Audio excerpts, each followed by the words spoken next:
Nous sommes le jeudi 31 mars 2022 et vous écoutez le 3e épisode de la 4e saison du podcast Faut pas pousser les ISO.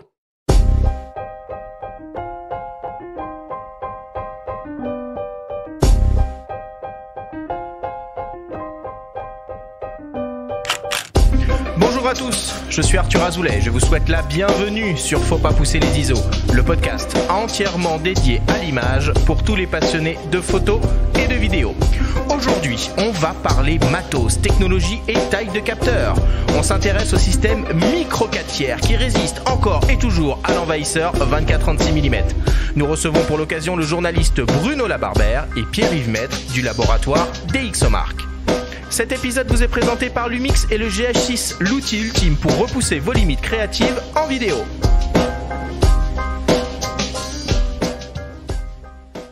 C'est parti pour cette 3e émission de la 4e saison du podcast Faut pas pousser les ISO. Je suis toujours à tes côtés, Benjamin Favier. Comment vas-tu, Benjamin, aujourd'hui ?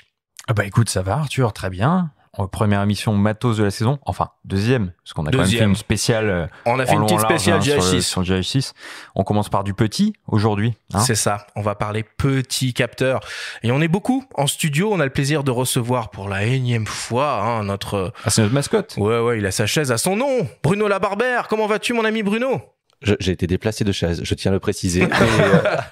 Mais à part ça, ça va très très bien. Et puis, j'espère qu'on va passer une bonne émission ensemble avec mon co-invité qui va se présenter lui-même.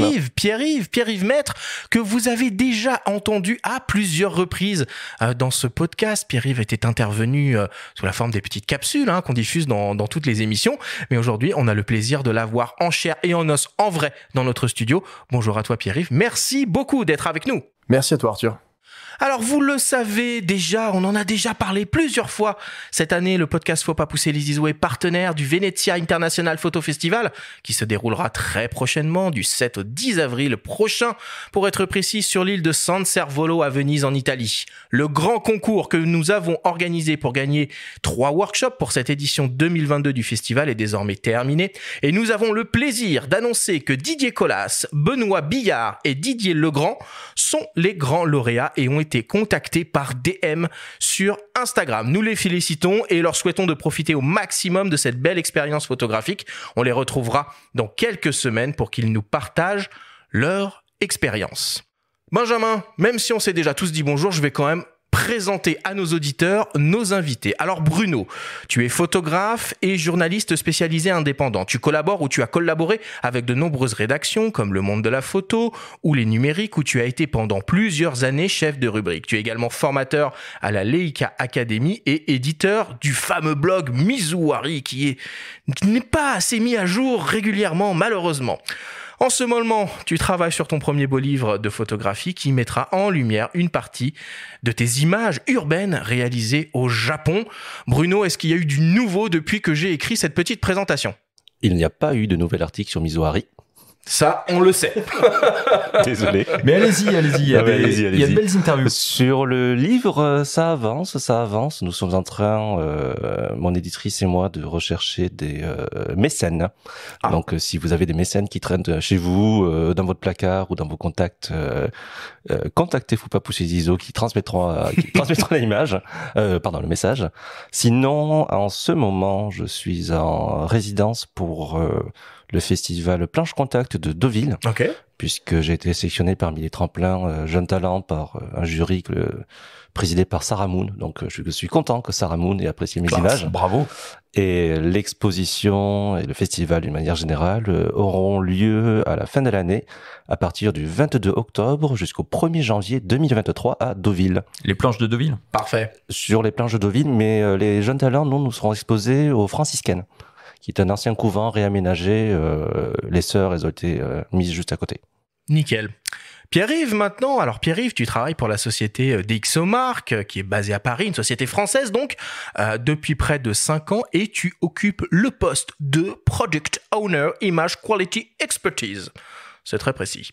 Tu as suivi une formation d'ingénieur en photonique dans le prestigieux Institut d'Optique Graduate School. Ton travail consiste à concevoir et appliquer des protocoles de test ultra perfectionnés pour évaluer de manière objective la qualité d'image délivrée par les caméras numériques et les smartphones. Ai-je bien résumé ton pédigré, Pierre-Yves ? Tout à fait, c'était parfait. Et en ce moment, on est pas mal occupé parce qu'on réfléchit justement et on design toutes les nouvelles conditions de test qu'on va ajouter dans notre protocole pour 2022. Donc, Qu'est-ce qui va compter l'année prochaine sur la photo de smartphone, en photo, en vidéo, zoom in, zoom out. Ça marche. Bon, de toute façon, tu vas nous parler un peu de tout ça. On a plein de questions à te poser autour de ce que vous faites et de ce que tu penses de la qualité des boîtiers dont on va discuter. Et enfin, en cours de cette émission, nous entendrons également les témoignages de Laurent Carsena, le responsable des formations Panasonic, qui nous parlera évidemment du nouveau Lumix GH6, et du photographe Éric Leroy, qui lui nous parlera de son expérience avec le nouveau OM1, le premier boîtier OM System. Voilà pour les présentations. On démarre l'émission, comme d'habitude, avec le Flash Actu.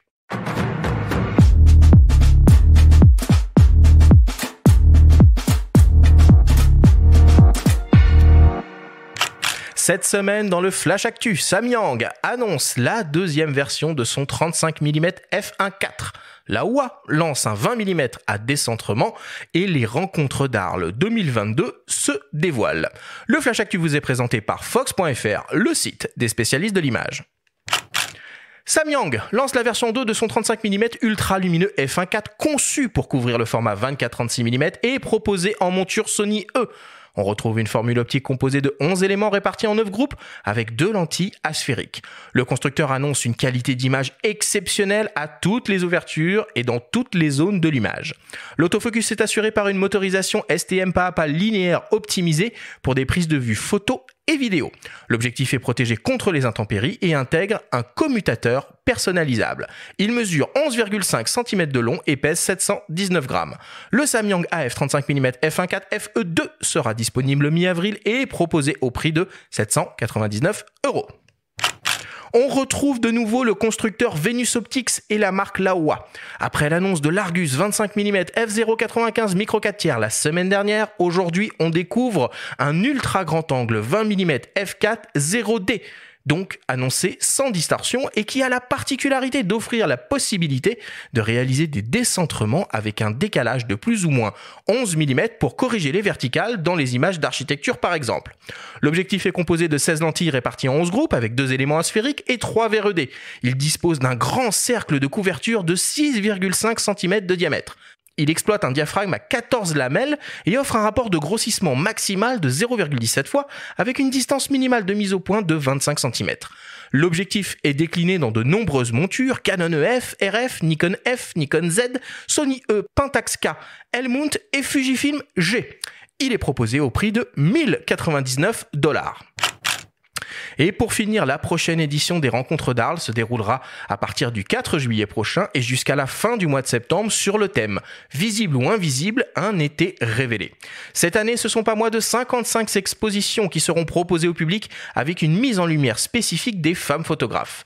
La programmation s'articule sur 5 thématiques performées, avec par exemple une exposition de Babette Manglotte, lauréate du prix Women in Motion 2022 intitulée « Capturer des mouvements dans l'espace », expérimenté, avec par exemple une exposition de Noémie Goudal intitulée Phoenix, émergé, avec par exemple les lauréats du prix découverte Louis Roederer 2022, exploré et témoigné, avec une exposition de Bruno Serralongue intitulée Les Gardiens de l'eau, et enfin revisité, avec par exemple une exposition de Lee Miller.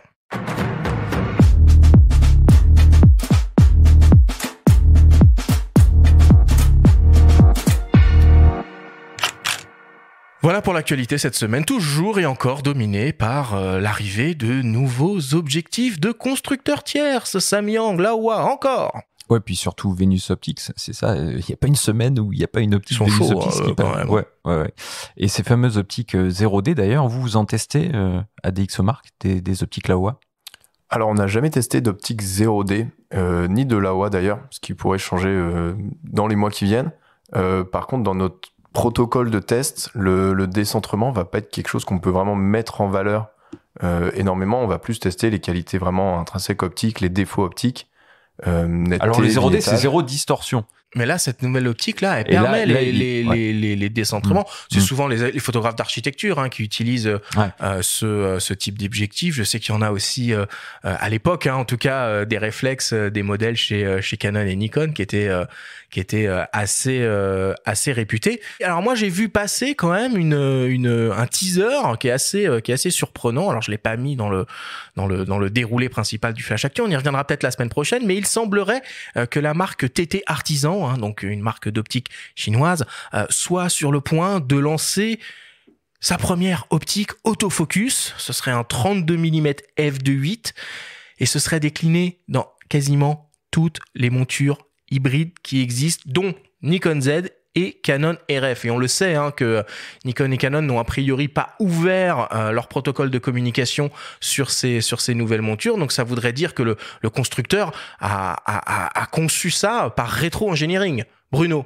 Pourquoi pas, c'est pas très étonnant de la part de TT Artisan, puisque de toute façon ils sont dans la même veine que Viltrox et Meike et on va dire toute la bande. C'est plus étonnant, par contre, qui vraiment, je sais pas comment ils arrivent à avoir suffisamment d'ingénieurs pour à la fois dessiner des nouvelles optiques ultra lumineuses et dessiner des optiques autofocus pour des montures dont les spécifications sont pas ouvertes. C'est le mystère de la Chine. T'avais été séduite par les optiques TT Artisan que t'avais dit, les manuels des TT Artisan, je n'ai pas testé des TT Artisan. J'ai testé des Seven Artisan et j'ai été très déçu. C'est pas la même chose, Seven Artisan et TT Artisan? Ah non, c'est pas pareil. Okay. C'est désolé. Ils voulaient s'appeler tous les deux Artisans, c'était déjà pris, donc du coup, toi ce sera TT, moi ce sera Seven. D'accord. Je sais pas comment ils se sont débrouillés, mais les TT Artisans ont meilleure réputation. J'avais manipulé, alors j'ai pas testé, mais manipulé leur 50-095 monture M. Qui en termes de construction est assez impressionnant. C'est moi qui suis habitué au Noctilux. Désolé de dire ça, mais j'ai pas mal utilisé le Noctilux, je sais, 50 mm 0,95 de Leica. Le TT Artisan était pas loin derrière, et en termes de performance pure et dure, pour une fraction du prix, ça les vaut. Mais en vrai, ce qui m'intéresse le plus, c'est tout ce que tu as annoncé, c'est le Samyang, le 35 1.4. J'avais adoré la première version quand elle était sortie parce que elle était énorme quand même. Elle était énorme, elle était vraiment volumineuse quoi, comme le 85 1.4. Elle était au volume du 35 1.4 Sony qui est sorti quasiment en même temps. En termes de performance, on l'avait testé à l'époque. C'est vrai. Quand on travaillait ensemble, ils étaient 1-2% derrière le Sony pour une fraction du prix. Donc et un rendu en plus vachement sympa. Donc j'attends beaucoup de cette optique. Benjamin, est-ce que tu as vu passer d'autres actualités cette semaine que tu aimerais qu'on évoque ici? Bon, on va saluer le projet Macadam Color Street Photo de notre ami Jean-Christophe Béchet qui a été financé via la plateforme Ulule. Toi, tu cherchais un mécène tout à l'heure pour ton bouquin. Bon, il y a beaucoup de photographes qui passent par les plateformes de financement participatif.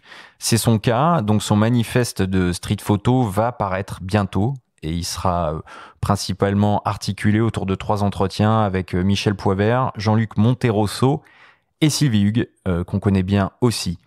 Donc ça, c'est apparaître très prochainement. Et puis, autre ouvrage, on le rappelle, qui a été aussi financé via Ulule, c'est le livre de Jean-Michel Lenoir, qu'on a reçu ici lors de la première émission de la saison 4 sur la photographie hivernale, et son livre Éléments que vous pouvez vous procurer sur son site en direct, et ça vaut le coup. Voilà pour l'actu. On passe à la suite. C'est le moment de ta story, Benjamin. Cette semaine, suite à la publication du rapport Franceschini, tu as recueilli les impressions de Mathieu Boudot, le président de l'Union des photographes professionnels, l'UPP. La story vous est présentée par Lumix et le GH6, l'outil ultime pour repousser vos limites créatives en vidéo.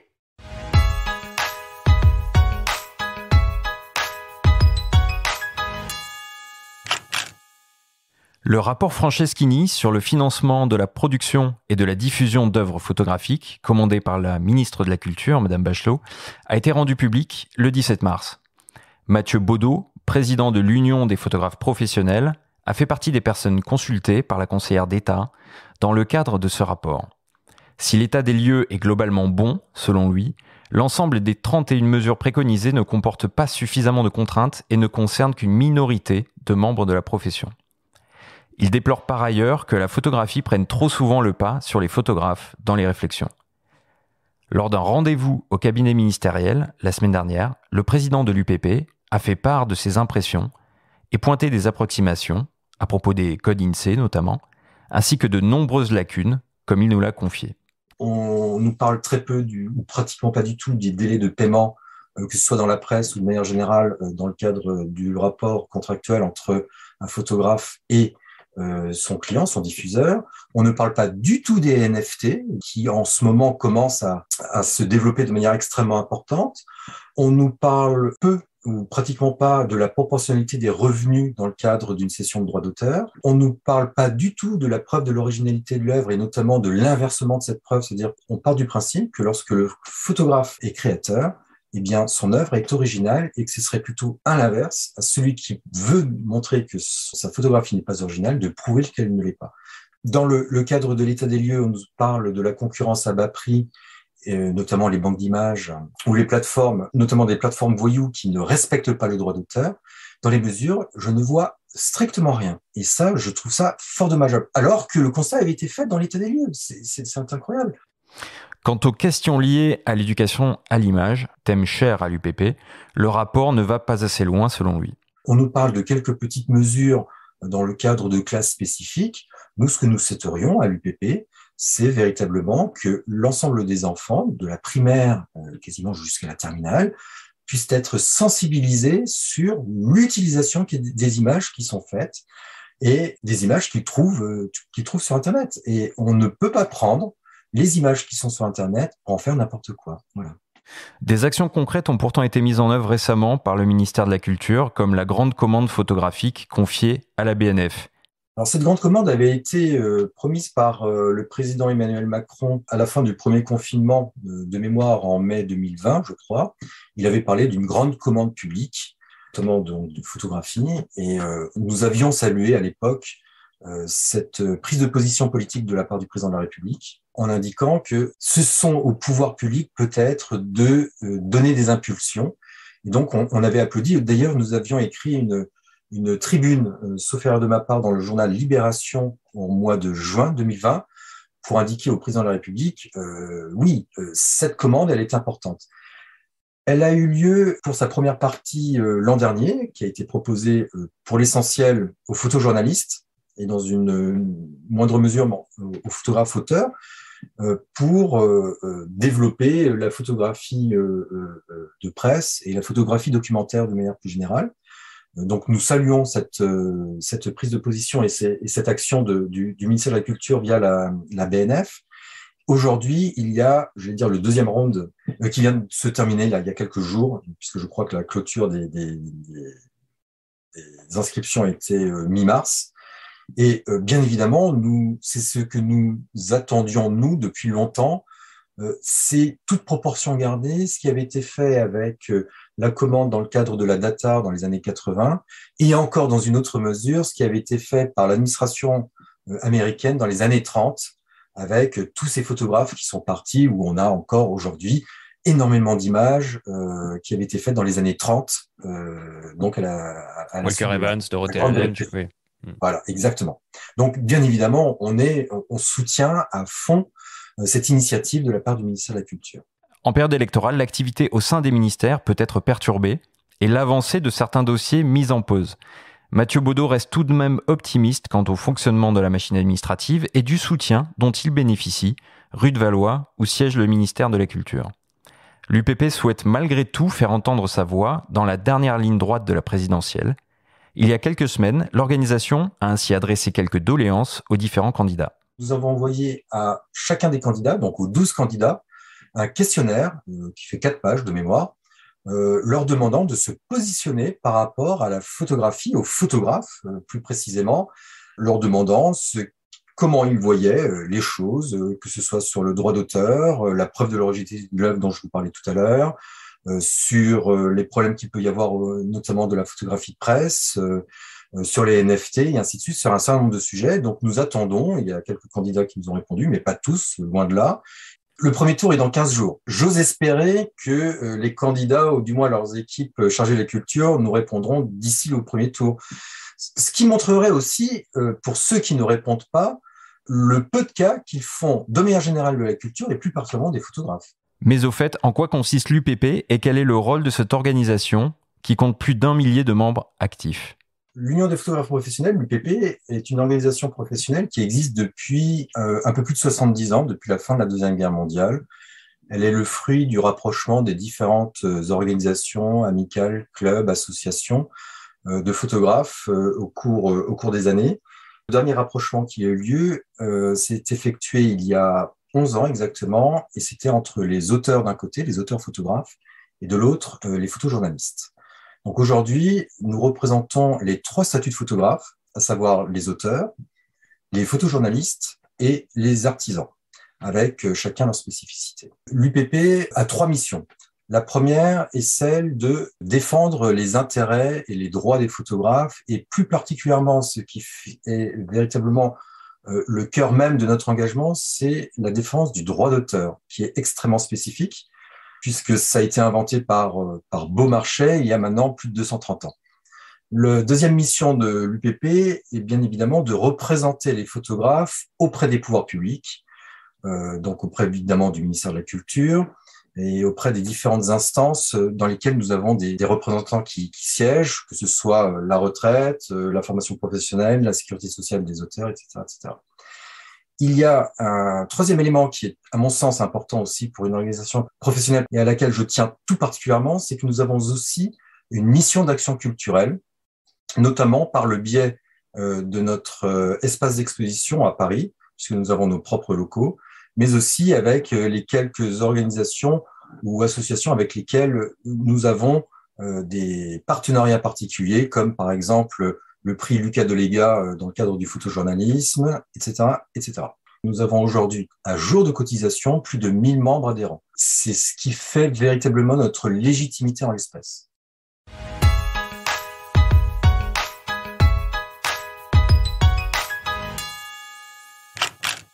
Benjamin, est-ce que tout le monde peut avoir accès à ce fameux rapport ? Ah oui, le rapport, on y accède facilement sur le site du ministère de la Culture. On peut le télécharger au format PDF. C'est un document de 48 pages qui est pas compliqué à consulter, à lire, pas très long. Il y a à peu près, donc il y a 31 mesures en 5 axes globalement. Je vous conseille de lire l'article qui a été fait par Didier Defaille sur photographie.com, qui s'est entretenu aussi avec Mathieu Baudot. Lui, c'était avant la rencontre au ministère. Vous pourrez lire dans le détail quelques notions, notamment les rapports entre les différences des codes INSEE. Et puis surtout, il est important de rappeler aussi ce qu'est l'UPP, qui est la principale organisation qui rassemble tous les photographes professionnels, qui les représente et qui se bat notamment pour la défense des statuts et qui se bat aussi pour la défense du droit d'auteur, principalement auprès des pouvoirs publics, et qui mène une action culturelle en permanence. Mais ça, on y reviendra avec eux, je pense. Bruno, tu as suivi du coup cette mission, cette enquête et ce fameux rapport ? Alors, je n'ai pas lu le rapport, mais j'ai lu l'article, l'interview de Didier sur son site. Et connaissant Mathieu assez bien, j'ai tendance à être plutôt d'accord avec ce qu'il raconte, pas son analyse, parce que bon, j'ai pas lu le rapport. Notamment, ce qu'il met beaucoup en avant, c'est le fait qu'on parle énormément de photographie et surtout de certains aspects de la photographie d'art, la photographie que l'on voit dans les musées, la photographie que l'on voit dans les festivals. Et on oublie que la plupart des photographes ne vivent pas de tirage, ils vivent de photographie sociale, ils vivent de mariage, ils vivent de corporate. Et tout cela sont oubliés, et lorsque le ministère de la Culture met en place des grosses subventions, des grands programmes de mécénat, c'est souvent pas à ces photographes que ça se destine. On a parlé il y a quelques émissions, notamment cas typique, Annie Leibovitz qui a reçu une bourse de 100 000 €. C'est quelqu'un qui est déjà établi, qui a pas forcément besoin, on a tous besoin de 5 000 €, mais c'est de l'argent qui pourrait être réparti de manière plus intelligente et égalitaire entre des petits photographes pour pousser une profession qui va pas au mieux de sa forme. Alors c'est tout à fait vrai, et la plupart des photographes, alors toujours selon Mathieu, il y a un petit problème d'aiguillage parfois en fonction du statut, et certains statuts ne permettent pas d'accéder aussi à certaines bourses. Donc on rappelle, il y a 3 grands statuts de photographes en France, les auteurs, les photojournalistes ou les artisans. Et parfois, même certains statuts d'auto-entrepreneurs sont un petit peu fourre-tout, un petit peu bâtards et sont pas les bons moyens d'accéder à certaines bourses ou commandes de grande envergure comme celle de la BNF. Et tu vois, récemment, je cherchais du travail sur LinkedIn parce que voilà. Et il y a une chose qui m'a frappé, c'est que souvent le métier de photographe est mélangé avec le métier de graphiste. Et pour énormément de professionnels, en fait, un graphiste est un photographe est un graphiste. Alors que c'est pas du tout le même métier. Et autant c'est choquant que ça arrive dans ce genre de milieu, autant que il reste des zones de flou et des confusions de la part du ministère qui a cela en charge. Après, tu me diras, la photographie, ce n'est plus qu'un bureau. Donc peut-être que ceci explique cela. Mais c'est même plus un bureau, c'est redevenu un département. Ah, c'est redevenu un département. Mais bon. Ça a upgradé. Alors, il est moins critique sur ses relations avec le ministère qui semble bonne, plutôt apaisée. Ils sont plutôt optimistes là-dessus. En revanche, ce dont tu parles, ça fait écho à ce flou sur les statuts INSEE, notamment les codes INSEE. On rappellera très rapidement, il y a 2 codes INSEE. Il y a celui qui regroupe les auteurs au sens large, donc ça peut être des écrivains, ça peut être des compositeurs de musique, des graphistes, des sculpteurs. Et il y a l'autre qui représente plutôt les photographes et principalement les artisans. Donc tout ça mérite qu'on y consacre, je pense, une émission, ce sera pas trop. Et vous pouvez lire les ouvrages d'Éric Delamare sur le statut de photographe qui sont passionnants aux éditions Erol. Ils ont été réédités plusieurs fois. Merci Benjamin pour cette story. On fait une petite pause, une petite respiration avant d'attaquer le grand débat de cette émission autour du système micro 4/3. On revient dans quelques secondes après une courte publicité. Avec le Lumix GH6, repoussez vos limites et entrez dans une nouvelle dimension créative. ProRes 422, Slow Motion 4K, 120 images par seconde, vidéo 5,7K ou encore anamorphique 5,8K, le tout en interne et en illimité. Tout ce qu'il faut pour créer les plus beaux contenus vidéo, avec un rendu cinéma et professionnel spectaculaire. Et jusqu'au 30 avril, profitez d'une année de garantie supplémentaire et d'une carte CF Express type B 128 Go Lexar pour tout achat d'un Lumix GH6. Plus d'infos sur panasonic.com. Nous sommes de retour dans Faut pas pousser les ISO avec nos invités, le journaliste Bruno Labarbère et l'ingénieur Pierre-Yves Maître de DxOMark pour parler du système micro 4/3. Dans un monde gouverné par les hybrides 24-36 mm, présents chez presque tous les constructeurs, nous avons voulu savoir si les boîtiers équipés de capteurs au format micro 4/3 avaient encore une place de choix sur ce marché de la photo et dans le cœur des photographes et des vidéastes. Messieurs, pour une fois, on va commencer l'émission par une question qui tue. Quel est votre boîtier micro 4/3 préféré et pourquoi ? Je donne la parole à Bruno pour commencer. C'était le Lumix GX8 à l'époque de sa sortie, parce que déjà ça a été le premier boîtier à avoir une double stabilisation boîtier et capteur, boîtier et objectif. C'était tout compact, il avait son viseur qui se redressait, et je trouvais ça super comme appareil. Pourquoi au passé alors du coup ? Parce qu'il date de 2015. Oui, et surtout parce qu'il n'a pas eu de réel successeur. Parce que le GX9 qui est sorti après, finalement, qui est un très bon produit, mais ne reprend pas cette philosophie parce qu'il était quand même assez baroudeur aussi, il était bien protégé. Et c'est vrai qu'il avait un certain charme avec ce viseur déporté sur la gauche. Le GX8, ok. Ouais. Mais ceci dit, si aujourd'hui je devais m'en acheter un, ce serait le GX9. Pierre-Yves. Alors, moi sur le micro 4/3, j'ai une relation assez particulière avec l'OMD EM10 Mark II, qui est le tout petit entrée de gamme d'Olympus avec lequel j'ai vraiment commencé à jouer avec les réglages photographiques, ouverture, vitesse, ISO. J'ai un peu appris la photo avec ce boîtier et j'ai pris énormément de photos avec. Et sinon, petit coup de cœur pour le PNF aussi, qui est très joli, petit et qui ne l'a pas aimé, très sympa à emmener partout. Alors moi je vais couper court Mais tout de suite à cette toi. discussion.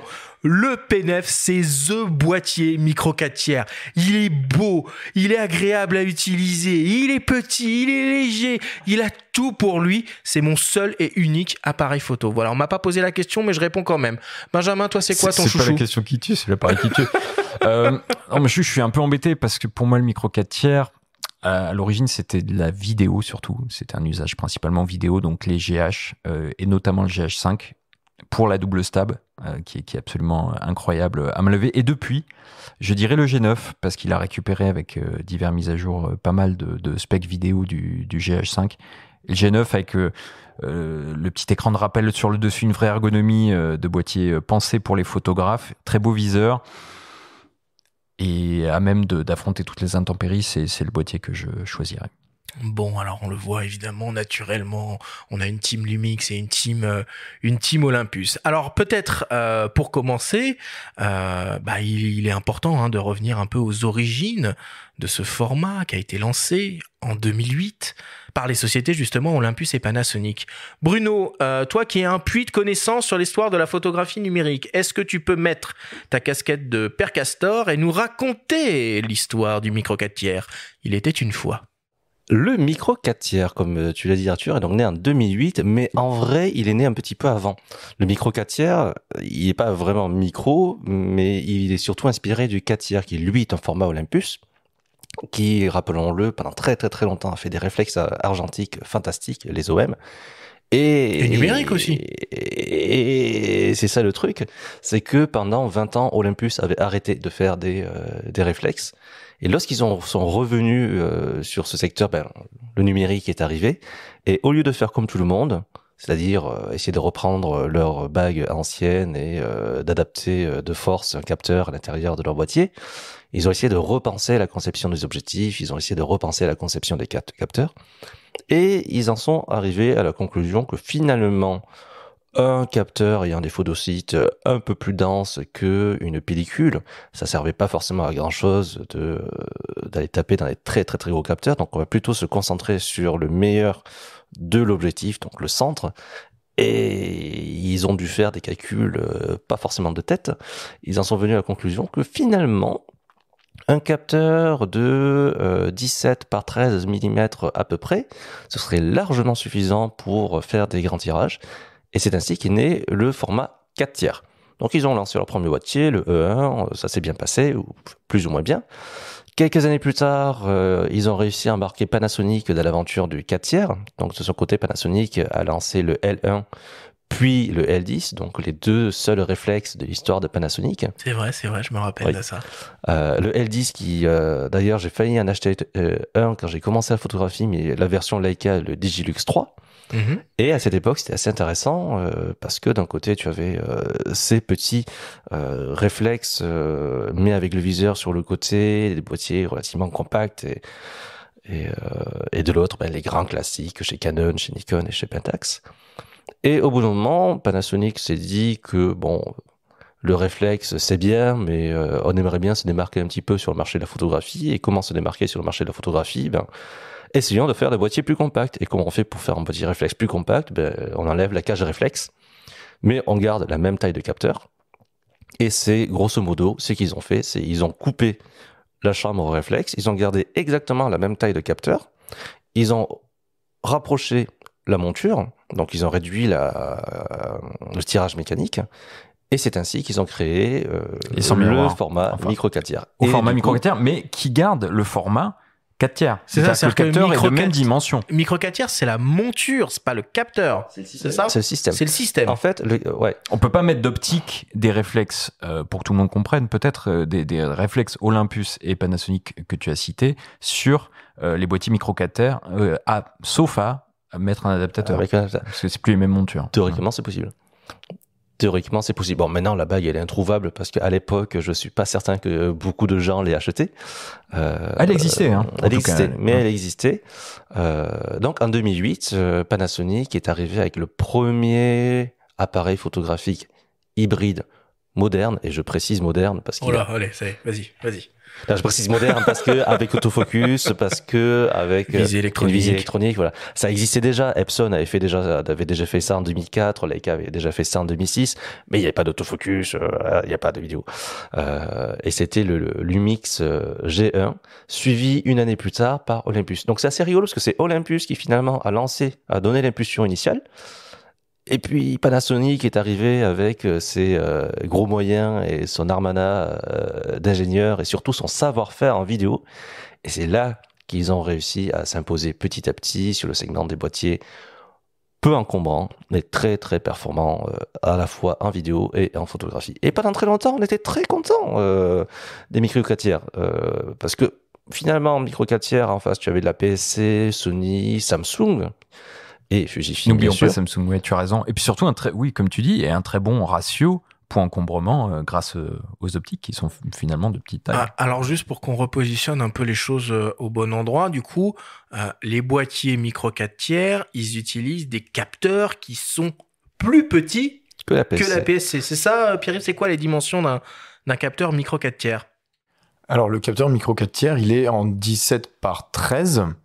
Ok. Donc effectivement, là, si on parle de crop factor, par rapport au full frame, il y a un facteur 2, alors que la PSC est à 1,5. Ok, donc ça, c'est par exemple le coefficient de conversion qu'on applique sur les objectifs pour avoir l'équivalent 24... 1,6 chez Canon, 24, si on veut être oui. précis. Soyons précis. Et le capteur 4 tiers, comme son nom l'indique, est au ratio 4 tiers et pas au ratio 3,5. Exactement. Oui, mais ça change tout, ça. La première fois, alors tout peut-être pas, mais la première fois qu'on met l'œil dans le viseur, qu'on cadre avec un 4 tiers, c'est une notion très très importante. On n'est pas en 3,5. Il faut s'y habituer. Ça peut correspondre à certains types, à certaines pratiques, moins d'autres. Ça peut effectivement faire une bonne transition quand on se lance dans la photographie, parce que c'est le même format qui est utilisé dans la photographie de smartphone. Donc effectivement, quand on vient de la photographie de smartphone, qui est aussi sur des capteurs au format 4 tiers, la transition va être assez naturelle par rapport au 3,5 de la PSC et du full frame. C'est vrai qu'on en est là maintenant. On a des gens qui font une transition du smartphone. Oui. Nous, on est des dinosaures. Tu vois, moi, je pense au réflexe à mon premier 400D à l'époque. Laisse tomber. Alors que historiquement, si la PSC et le 3,5, historiquement, la PSC et le 24-36 sont au ratio 3,5, c'est parce que ça vient de la pellicule cinéma, alors que le 4 tiers, le 1 pouce, le 1/2 tiers de pouce, enfin, tout ce qui est exprimé avec du pouce dedans, ça vient de la vidéo et plus particulièrement des tubes cathodiques. Okay. Donc, c'était le format d'un tube cathodique qui était 4 tiers à l'extérieur, mais pas au format image. Ça a été repris. Alors que le capteur fait pas du tout 4 tiers de pouce. Et si vous le mesurez, il est un peu plus petit que 4 tiers de pouce. Et ce qui peut paraître absurde et étrange parce que y a les capteurs 1 pouce qui font pas 1 pouce. Mais voilà, c'est juste la bizarrerie et la magie des capteurs photo qui ont 14 000 normes différentes pour leur nomenclature. Alors du coup, c'est quoi les acteurs actuels de ce système micro 4 tiers? Déjà, on va commencer avec les boîtiers. Donc il y a évidemment Panasonic avec les appareils Lumix, la série G. On a Feu Olympus maintenant au M-System. Est-ce qu'il y a d'autres acteurs qui proposent des boîtiers équipés utilisant ce système micro 4 tiers? Il y en a un paquet parce que c'était justement la beauté initiale et l'intérêt du 4 tiers puis du micro 4 tiers, c'était de créer un consortium industriel autour d'une, on va pas dire d'une bague universelle et d'un système universel. Une monture unique ouverte quand même. Mais c'était une monture relativement ouverte, c'est qui était intéressé pouvait venir. Voilà, on parlait lors de l'actualité des montures RF et des montures Z. Là, c'était complètement l'inverse. D'ailleurs, Panasonic n'a toujours utilisé que des montures ouvertes. Donc, merci. Et tu as Panasonic, bien sûr, Olympus. Tu as Blackmagic dans le cinéma, qui est incontournable aussi. Tu as DJI pour les drones. Tu as, de manière plus confidentielle, Sharp. Et tu as aussi, en Chine, tu as Yi. C'est vrai. Ils font encore des boîtiers, eux. Ouais. Ils en ont fait. Ouais. Enfin, il faut aller en Chine. Yongnuo, Zi, donc toujours pour rester en Chine. Et surtout, on n'en parle pas, mais il y a tout un versant de l'industrie, de l'imagerie industrielle qui utilise le micro 4 tiers parce que, et on en reparlera tout à l'heure, c'est des capteurs qui ont des avantages technologiques assez fabuleux. Ok, et d'un point de vue optique, du coup, y a qui ? Tout le monde à part Canon, Nikon et Fujifilm. Ça a le mérite d'être très clair. En fait, c'est plus rapide de le faire comme ça. Mais vous prenez quasiment n'importe quel constructeur, ils ont tous en autofocus ou en mise au point manuel au moins un ou deux objectifs micro 4 tiers. Même Sigma, même Tamron, même... Et on l'a vu là-haut, la semaine dernière, là, avec leur 25 mm f/0.95 conçu uniquement d'ailleurs pour ce système, pour ce format micro 4 tiers. Il y en a plein. Hein. De toute façon, des optiques disponibles en micro 4 tiers. Quand vous investissez dans ce système-là, vous ne serez pas en pénurie. Et on y reviendra peut-être un petit peu plus tard en termes d'usage, mais la monture ouverte et l'intercompatibilité entre les optiques Lumix G et M-Zuico est aussi très intéressante. C'est génial. Et puis même ce concept de petit tirage mécanique et ce petit capteur qui fait qu'en gros, on peut monter absolument quasiment n'importe quoi sur un hybride micro 4 tiers, on arrivera à faire des images. Ouais, c'est surtout l'intérêt du petit capteur, parce que le petit tirage mécanique, celui du Z, est encore plus petit. Oui, parce qu'on est à 19, on comprend. Voilà. Un tirage type hybride. Voilà, un tirage type hybride. Mais c'est vraiment le fait que comme le capteur, il est pas trop grand, bah du coup, quand on met un objectif, même à monture C, un objectif de télésurveillance, il n'y a pas de vignettage quasiment. Et un objectif à monture C, pour les gens qui sont bricoleurs et curieux, tu as par exemple des ingénieux qui a des 25 mm 0,95 que tu trouves pour à une époque, quelques dizaines, maintenant plutôt quelques centaines de dollars, qui ont des rendus absolument extraordinaires. Et comme c'est une monture qui existe, donc on l'a dit depuis 2008-14 ans, il existe donc des bagues d'adaptation de à peu près tout vers le micro 4 tiers. Alors il y a un truc qui est très très bien aussi avec le système micro 4 tiers, c'est que on peut presque le considérer comme un laboratoire d'innovation technologique, puisque c'est par ces appareils-là qu'est arrivé le concept même d'hybride, et il y a beaucoup de technologies qui ont été pour la première fois conçues, développées et intégrées par Olympus et Panasonic dans leurs appareils, et qui maintenant sont monnaie courante chez tous les constructeurs. Qu'est-ce qu'on a par exemple ? La double stabilisation. Ouais, tu l'as cité avec le GX8. Et c'est redoutable, hein, ça marche. Depuis, on la voit, la stabilisation capteur couplée avec la stabilisation de l'optique. Quasiment partout. Qu'on voit quasiment partout et qui fait gagner, là, sur les derniers Panasonic et Olympus, ils annoncent jusqu'à 7,5 stops, 8 stops un truc de ouf. De stabilisation. Donc en fait, on travaille avec des temps d'exposition qu'on n'avait pas du tout l'habitude d'avoir à main levée avant. Alors, et c'est là qu'on précise, petite parenthèse, mais si on monte les optiques M-Zuico, bien qu'elles soient stabilisées sur un boîtier Lumix stabilisé, la double stab ne marchera pas. Ah, vous suivez ? D'accord, ouais. Pareil, optique Lumix G OIS sur un PEN ou un OMD stabilisé, pas de double stab. Il faut que l'optique stabilisée soit de la même marque que le boîtier. Alors, on garde quand même 4 ou 5 stops de stabilisation du capteur. Ouais. Et il y a quelques autres petites exceptions comme ça, par exemple la correction des aberrations chromatiques ou du color fringing. Quand on échange un peu les deux marques, ça va pas être aussi bien corrigé dans les JPEG. Après, en post, on peut très bien s'en accommoder. D'accord, donc pour la double stabilisation, si on remonte un peu plus en arrière dans le temps, il y a ne serait-ce que, ce qui nous paraît complètement banal maintenant, mais le concept de live view. Ça vient quand même du 4 tiers et du micro 4 tiers. C'est quand même Olympus qui l'a lancé pour la première fois à l'époque où il faisait des réflexes numériques, le live view, quoi. Et c'est ce qui a permis d'enlever la cellule réflexe une fois qu'on avait un capteur qui avait une consommation assez basse et qui était assez réactif pour avoir un flux vidéo en live exploitable. À partir de là, on peut faire des hybrides. Bah voilà, du live view en découle la visée électronique. On arrive maintenant à des viseurs électroniques absolument fabuleux, avec des définitions de dingue, extrêmement agréables à utiliser, et surtout beaucoup plus complet, puisque l'intérêt du viseur électronique, bah, c'est d'avoir cette prévisualisation en temps réel. On en parlait même sur le GH6, on peut même prévisualiser un étalonnage couleur directement dans le boîtier. Donc ça, c'est des fonctionnalités qui sont complètement dingues. Il y a d'autres technologies qui viennent du micro 4 tiers, notamment en vidéo.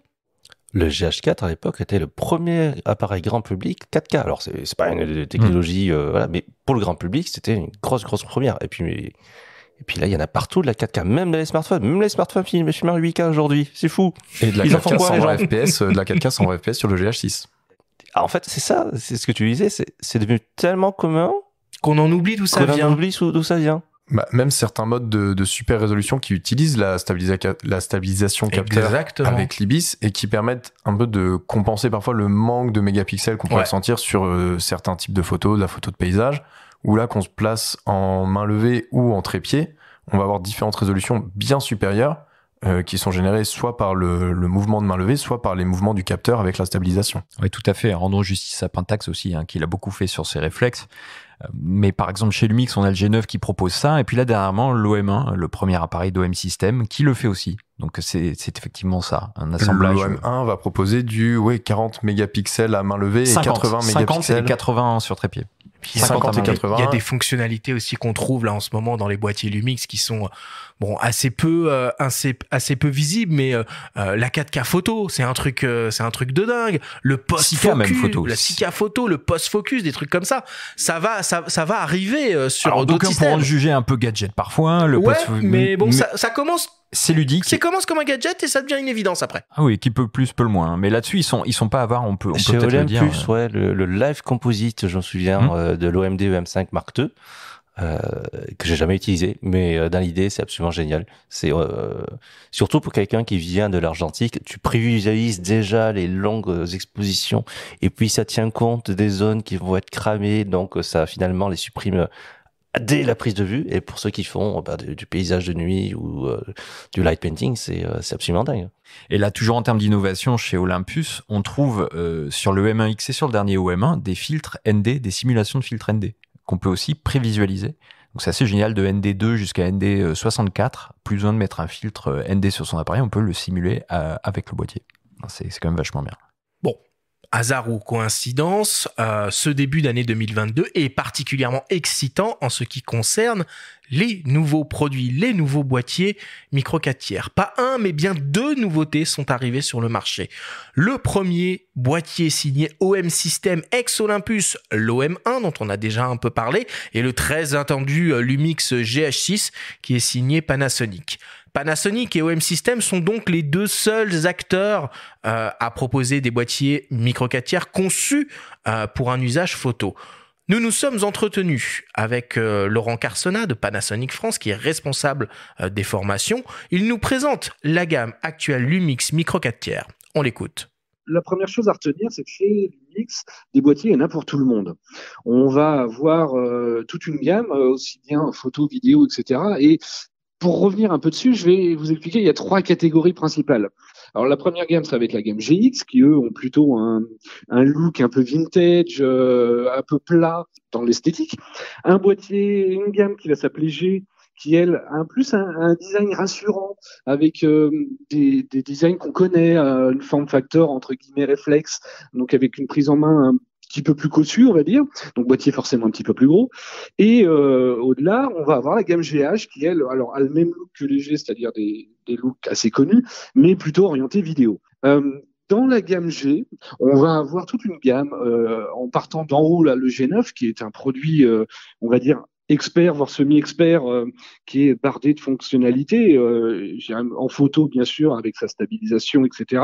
En vidéo parce qu'il y a des mises à jour qui ont été faites, qui l'ont rendu extrêmement performant, mais tout l'intérêt qu'on va avoir sur le G9 et donc les gammes en dessous, G90, etc., c'est des appareils très complets et surtout légers. C'est même un des points forts de toute la gamme micro 4 tiers. Et là, j'ai envie de dire au sens large, pas forcément que Lumix, c'est la légèreté du système, optique comprise, et sans oublier tout ce qui va derrière, c'est-à-dire la robustesse, la performance en termes de rafale, par exemple, de stabilisation. C'est large. Encore une fois, il y en a pour tout le monde, sans compromis, c'est-à-dire que vraiment, on va pouvoir bénéficier de toutes les qualités du micro 4 tiers, quel que soit son niveau, aussi bien débutant qu'expert.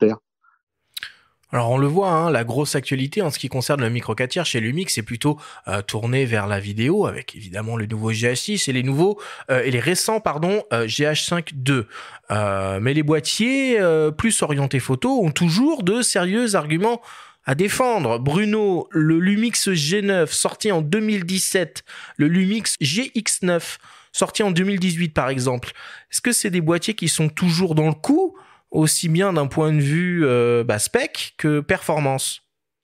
Oui, mais en vrai, ce que j'aime bien avec ce genre de débat, c'est que on est entre techniciens, entre passionnés, et c'est super. Mais finalement, c'est pas nous qui achetons les boîtiers, c'est des gens qui vont il faut pas citer de magasin, mais qui vont à la Fnac, qui vont chez Darty, qui vont chez Boulanger ou ailleurs, ou chez des photos spécialistes, et qui tous vont poser cette question, c'est est-ce que je peux avoir un appareil qui fait de la vidéo en 4K? Est-ce que je peux avoir un appareil qui permet de faire des photos de mes enfants qui bougent? Est-ce que je peux avoir un appareil qui permet de changer d'objectif? Est-ce que je peux avoir un appareil qui permet de faire la photo la nuit? Est-ce que je peux avoir un appareil qui fait et c'est des doléances qui sont d'une longueur à n'en plus finir, et qui se conclut toujours par « oui, mais j'ai un budget de 1 000 €. Et là, à la question...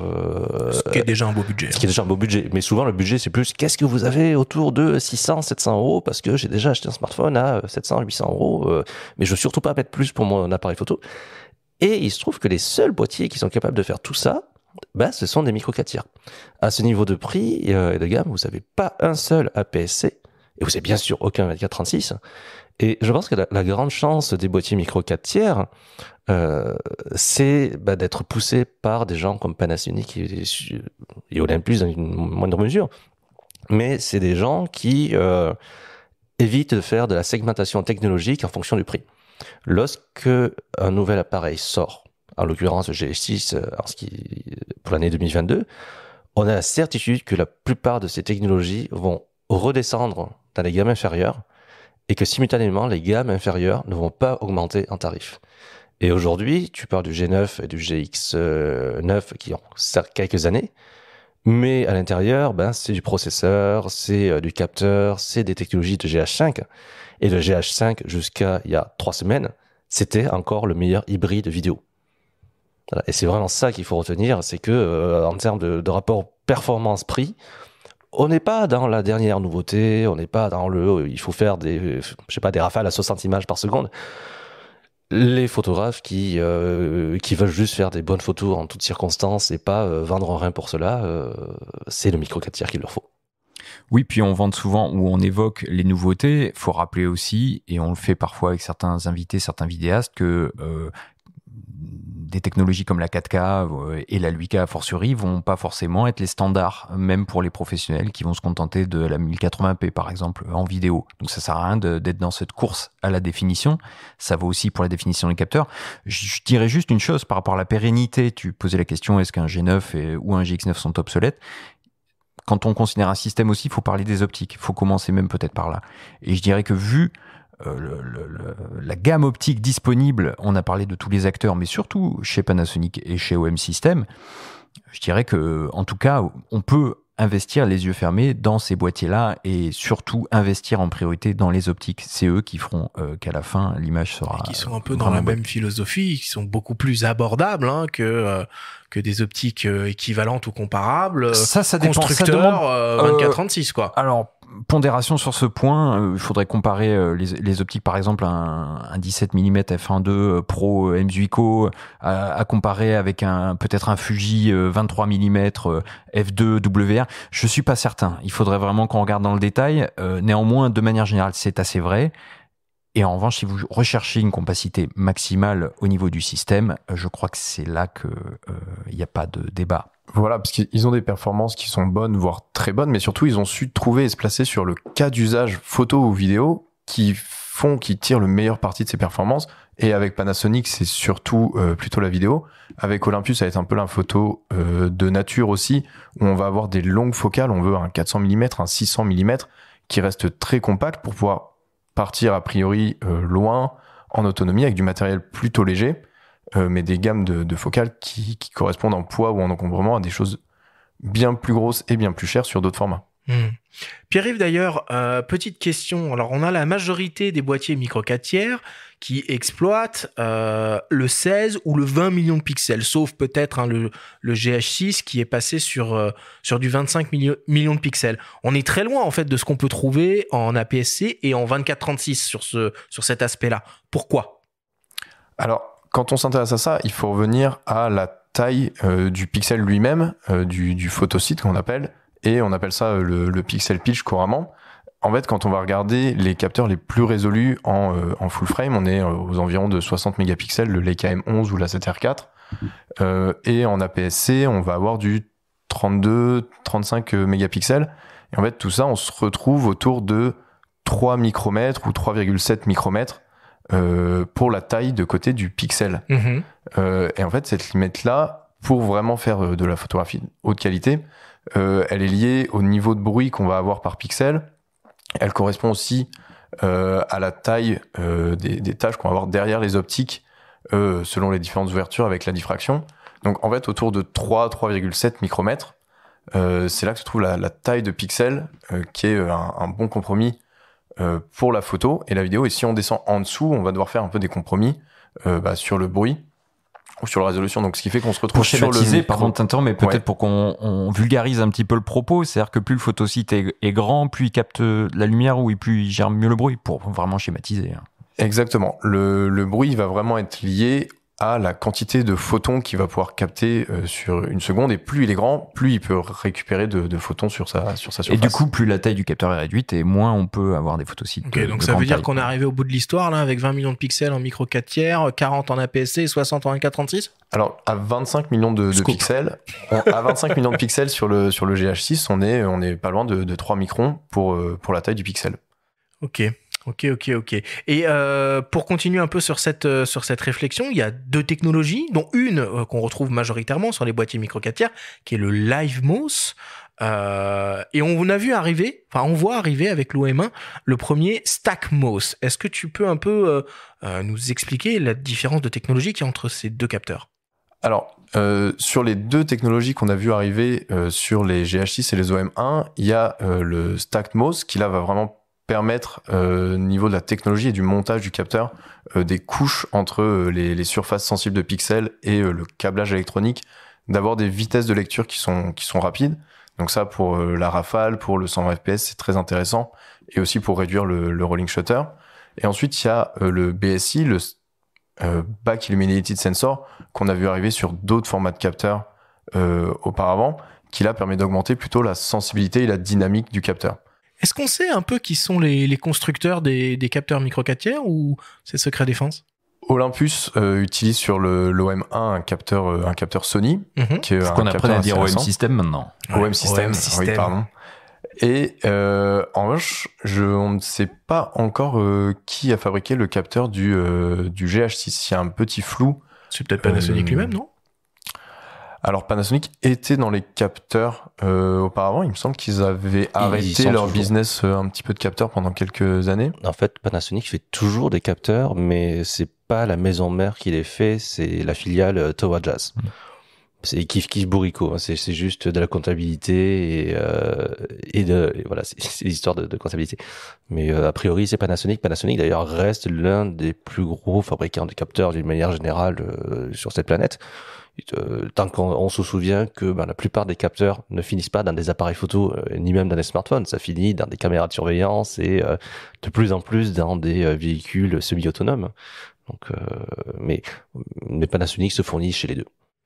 Bon, on va parler un peu de ce nouveau boîtier, l'OM1, qui est donc le premier hybride signé OM System, après le rachat de la division photo d'Olympus par ce fonds d'investissement et la création de cette nouvelle entité marketing, on appelle ça comme on veut. Alors c'est un appareil haut de gamme qui est résolument orienté photo et qui est très rapide. Nous avons pu nous entretenir avec le photographe Éric Leroy, qui est ambassadeur OM System donc, et qui a testé cet appareil sur le terrain. Il nous raconte. C'est vrai qu'il est important parce que c'est le premier boîtier OM System et c'est vrai que les performances, les améliorations qui ont été faites sur le boîtier sont assez spectaculaires. Quand je l'ai eu, le fait de constater la réactivité de l'autofocus, toutes les fonctionnalités améliorées, ça m'a complètement bluffé. Ça fait quelques années déjà que j'utilise le matériel Olympus et là vraiment je trouve que le boîtier fait vraiment un vrai bond en avance sur toute la technologie apportée par OM System. Alors déjà il y avait eu sur les boîtiers précédents un autofocus dédié notamment sur le M1X qui était sorti sur les animaux et au moment de sa sortie on s'était dit c'est dommage qu'ils arrêtent un peu l'autofocus aux oiseaux, c'est assez bluffant comme réactivité, des fois il y a l'autofocus détecte les oiseaux avant qu'on ne les voit. Et là, en fait, ça a été amélioré et étendu à d'autres sujets comme les mammifères et aussi sur l'humain a été amélioré. Donc, c'est vrai qu'on a un autofocus qui est d'une réactivité extraordinaire et d'une précision millimétrique. Déjà, les autofocus précédents, moi, j'ai trouvé bon. Et là, c'est vraiment encore meilleur. Donc, c'est toujours difficile de rajouter des adjectifs à des choses aussi performantes parce qu'on a l'impression un peu d'amplifier apprécier la réalité des choses, mais là, c'est vrai que c'est vraiment très spectaculaire. Moi, j'ai trouvé, que ça soit en photo ou en vidéo, j'ai trouvé que l'autofocus était, ouais, ça m'a bluffé vraiment. C'est vrai que la campagne, là, souvent le mot qui revenait, c'était le boîtier waouh, et c'est vrai moi j'ai eu cette impression-là, quoi. Quand j'ai vu le boîtier, que j'ai commencé à l'utiliser, j'ai eu cette expression-là de dire waouh, quel boîtier. Benjamin, tu as pu prendre en main un peu le nouvel OM1. Est-ce que tu as un avis ? Oui, j'ai eu la chance de mettre les mains dessus. Et moi, ça se confirme ce que dit Eric dans sa capsule. Son retour sur la F notamment, moi j'étais assez bluffé par l'autofocus. Je l'ai essayé sur un match de rugby. Et l'autofocus avec suivi, avec tracking, je l'ai trouvé vraiment meilleur. Alors est-ce que c'est dû au nouveau processeur, à une nouvelle génération de processeurs ? Sans doute.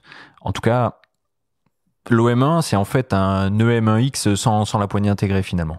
Là, ils ont fait leur boîtier pro qu'ils auraient peut-être dû faire. Je trouve que le M1X, c'est un parti pris qui a peut-être déstabilisé pas mal d'utilisateurs micro 4 tiers, parce que c'est le seul appareil micro 4 tiers qui est un monobloc, comme un réflexe D6 ou Canon EOS 1DX Mark III, Mark II, ce que vous voulez, ou aujourd'hui les Z9 ou le Canon R3.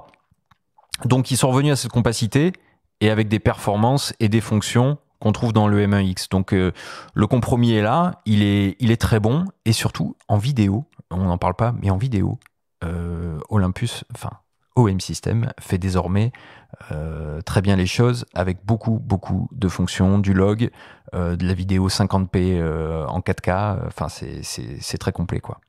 Alors, on parle de l'autofocus, de ce nouveau boîtier, et justement, s'il y a bien une différence entre les stratégies technologiques entre Olympus, OM System, je vais pas m'y faire à ce truc-là, et Lumix, c'est au niveau de l'autofocus, au niveau technologique. Bruno, est-ce que tu peux un peu nous expliquer la différence qu'il y a entre ces deux approches ?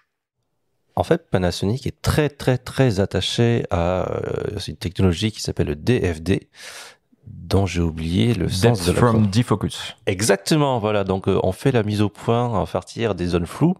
Ça se trouve sur Internet, il y a une thèse à ce sujet qui est fascinante et j'ai rien compris. Mais basiquement, c'est de la détection de contraste, qui est réputé moins rapide et aujourd'hui moins précise que la détection de phase, alors qu'en fait c'est juste un effet de R&D. C'est que quand Panasonic a opté pour la détection de contraste, c'était plus efficace que la détection de phase, et puis il y a plus de gens qui sont mis sur la détection de phase, et Panasonic a pris du retard, alors que en face OM System, et non pas Olympus, ça y est, j'y suis arrivé. OM System fait les deux, comme la plupart des autres constructeurs. Voilà. Alors la question, c'est est-ce qu'il y a une technologie plus efficace et plus appropriée que l'autre? Ça dépend des situations. Et je vais reprendre les mots du grand patron de Panasonic qui, avec une certaine langue de bois, expliquait que l'essentiel, c'est pas de faire la mise au point rapidement, c'est de la faire au bon endroit. Pierre-Yves, du coup, vous testez, vous, les performances autofocus sur les boîtiers ou pas ?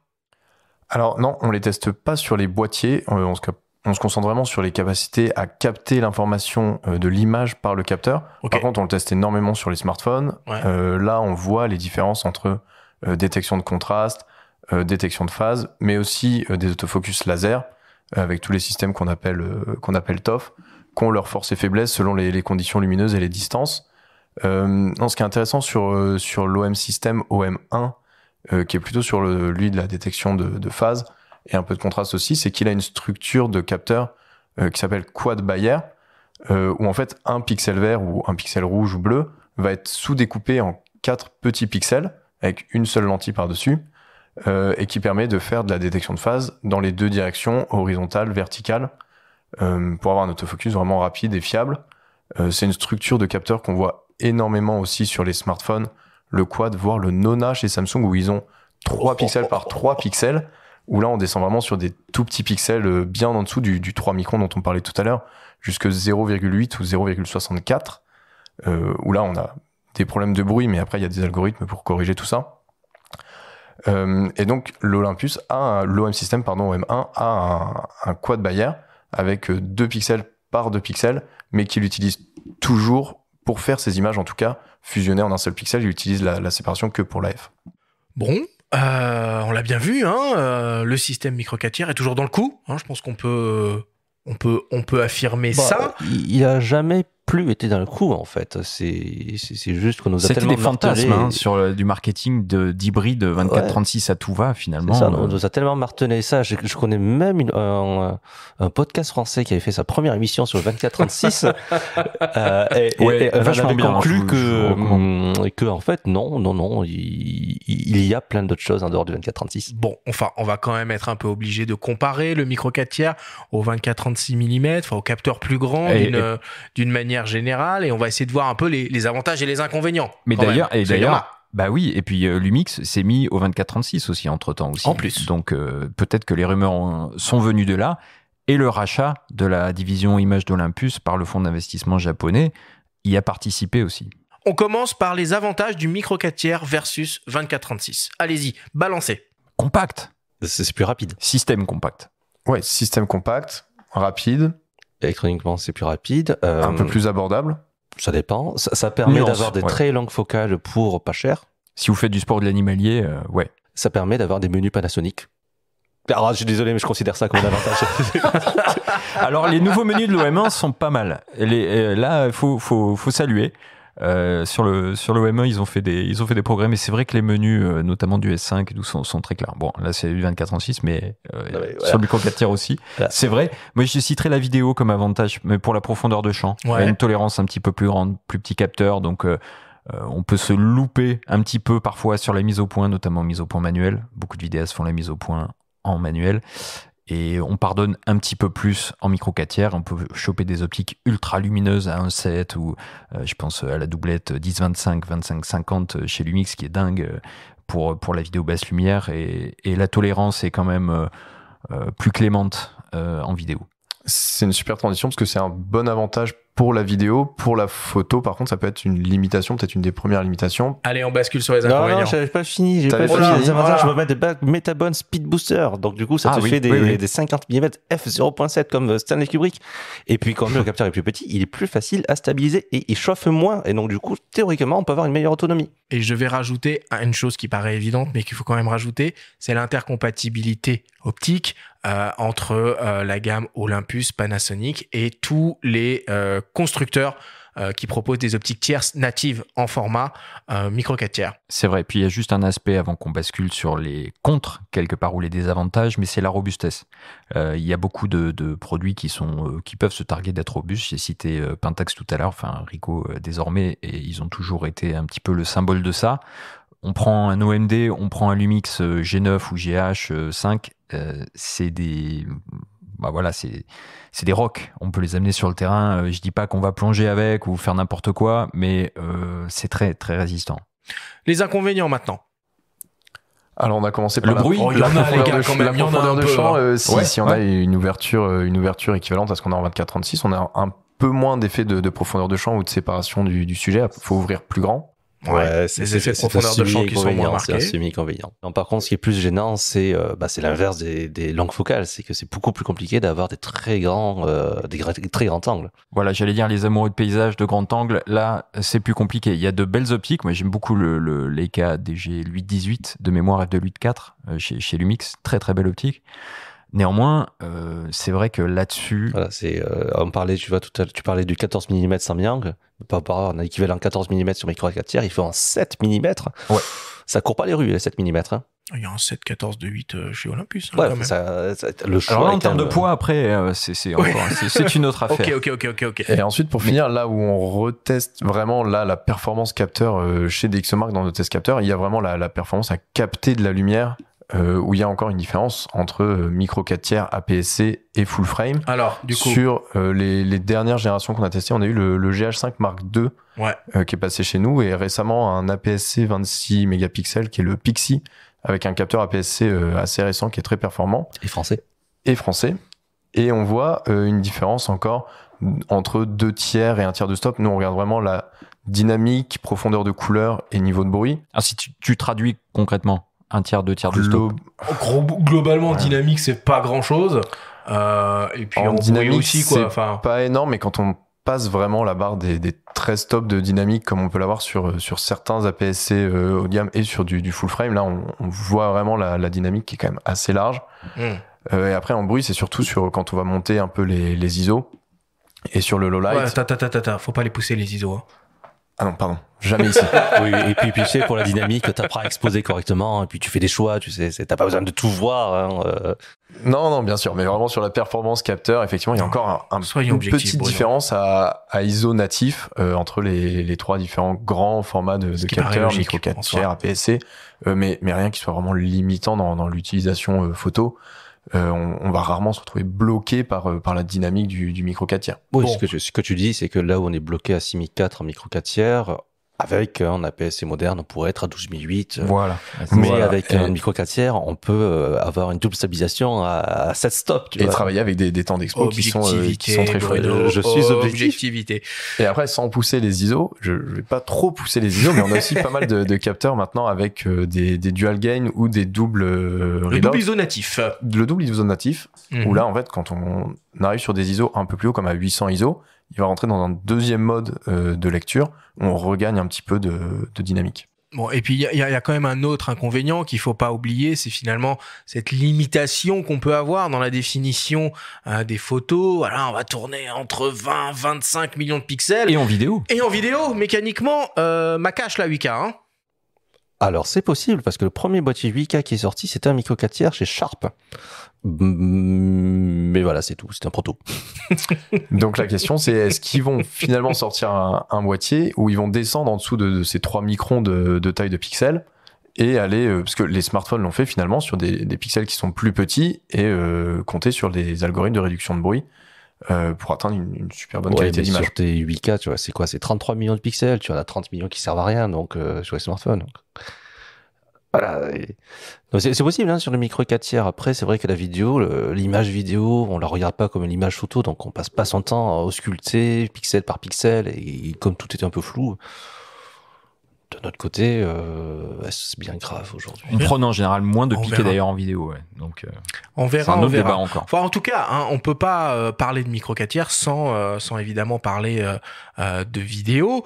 Le nouveau Lumix GH6 est bien là pour ça, donc un boîtier conçu pour les professionnels, qui se dit d'ailleurs ouvrir une nouvelle ère en vidéo. On vous propose de réentendre Laurent Carsena, le responsable des formations Panasonic, nous expliquer pourquoi. On l'écoute. Alors en fait, il faut le voir en couple capteur-processeur. Un capteur est rien sans son processeur et dans l'occurrence sur le GH6, c'est comme tu l'as dit un nouveau capteur qui dépasse pour la première fois les 20 millions de pixels sur du 4 tiers. Hein.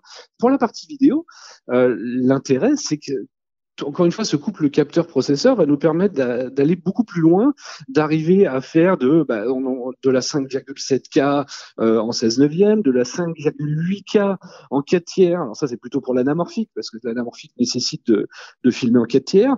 Mais surtout, ça nous permet d'avoir des appareils qui sont beaucoup plus rapides dans le traitement des données. Donc, plus que de la 5,8, enfin 6K, on va dire pour simplifier, ça nous permet d'avoir un appareil qui est un monstre des codecs et donc d'avoir un débit d'information plus élevé.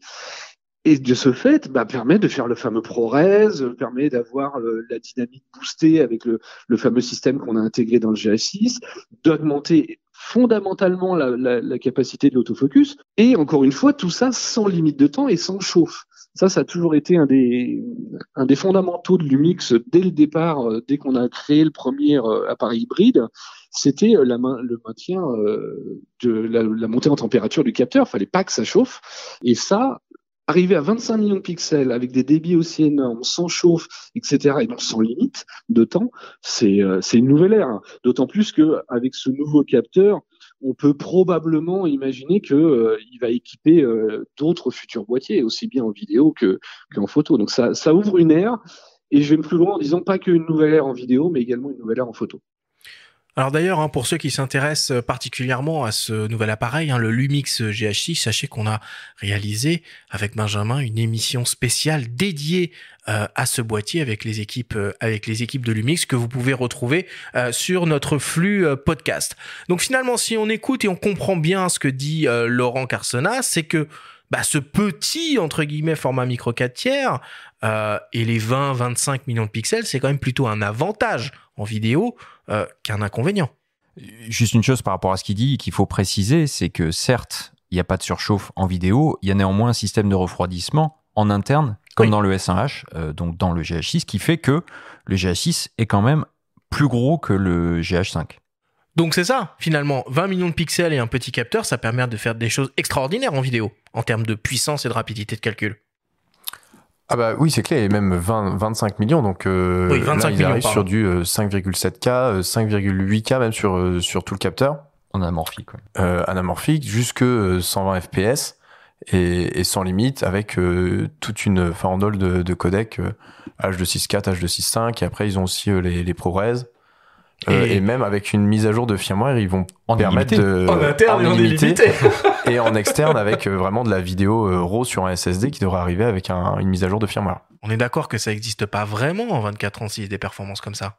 Alors le Z9 est quand même assez impressionnant et il faut souligner, et moi j'ai fait le test il y a quelques jours, j'ai lancé une vidéo 8K en interne pendant 2 heures, donc il revendique 125 minutes d'enregistrement et j'ai pas constaté de surchauffe. Et l'appareil, il y a toute une batterie de codec en interne et un format RAW propriétaire qui arrive en vidéo chez Nikon. Donc en 24/36, il y a peut-être pas d'équivalent sur l'illimité sur les capacités de tournage, mais en termes de définition, de codec, de profil, il y a quand même Nikon qui fait fort là. C'est pas le même prix. C'est pas le même prix, mais il faut voilà. Tu poses la question, ça existe. Pour le prix d'un Z9, tu as un triple full set GH6, donc caméra avant, caméra droite, caméra dessus. Non, ça se réfléchit. Et d'ailleurs, en termes de qualité d'image, si vous voulez un très bon exemple, pendant très longtemps, la BBC tournait la plupart de ses documentaires et reportages et tout ça avec des Lumix GH5, en caméra embarquée, en caméra plateau, en caméra. Et la BBC, c'est loin d'être des manches et à ce niveau-là. Bon, écoutez, je vais devoir mettre un terme à cette grande discussion et passionnante discussion autour du micro 4/3 et on va attaquer le débrief.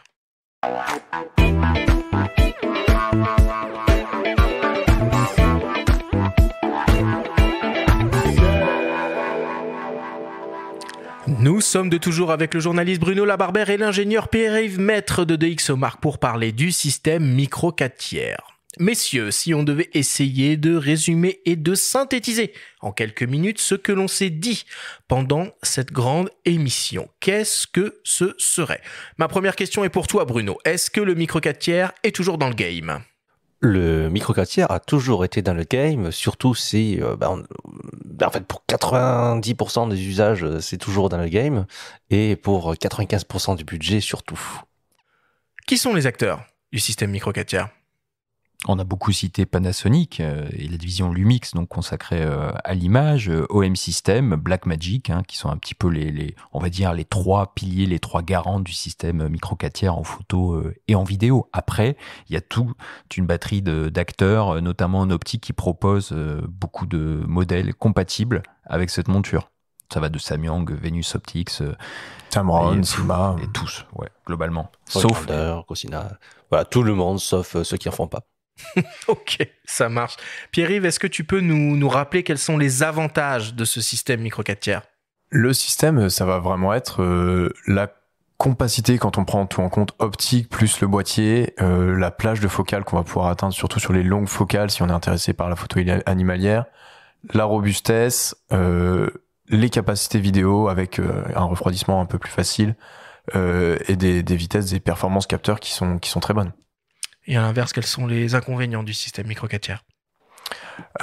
Alors, sur les inconvénients, on va être un tout petit peu limité en résolution, mais encore une fois, ils trouvent des astuces numériques pour avoir des modes super haute résolution, Donc là-dessus, ils s'en sortent pas trop mal. Il faut quand même qu'on précise ça, on l'a pas dit durant l'émission, mais les modes haute résolution sont pas applicables à tous les sujets. Non, c'est des trucs par assemblage, faut pas que ça bouge, quoi. Alors, globalement, le mode 50 millions, par exemple, sur un OM1 ou sur un G9, on peut faire des choses à main levée. On peut les faire sur trépied, mais dans tous les cas, effectivement, comme il y a un assemblage, on peut le faire que sur des sujets fixes. C'est-à-dire qu'on va pas chercher à photographier une antilope qui est lancée à fond à 50 millions de pixels. On n'y arrivera pas. Il faut vraiment limiter la quantité de mouvement. Voilà. Et si on a un tout petit peu, a priori, le GH6 s'en sort un petit peu mieux que l'Olympus, où il faut vraiment avoir des scènes fixes. Bon, alors on a vu que tous les acteurs constructeurs optiques proposaient pour la grande majorité des objectifs micro 4 tiers, mais bon, ceci étant dit, est-ce que l'offre en termes d'optique micro 4 tiers est conséquente? Est-ce qu'on trouve tout pour le système micro 4 tiers?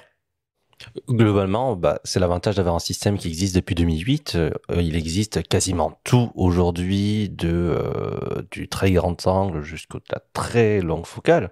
Donc, pour tirer large, du 14 mm jusqu'au 800 mm, plus la possibilité de monter absolument n'importe quel objectif ancien, que ce soit des objectifs destinés à l'origine pour de la photographie ou pour de la vidéo. C'est peut-être en basculer décentrement, d'ailleurs c'est marrant puisque ça fait écho à l'actualité où là il y en a très peu, il y a ça qui arrive.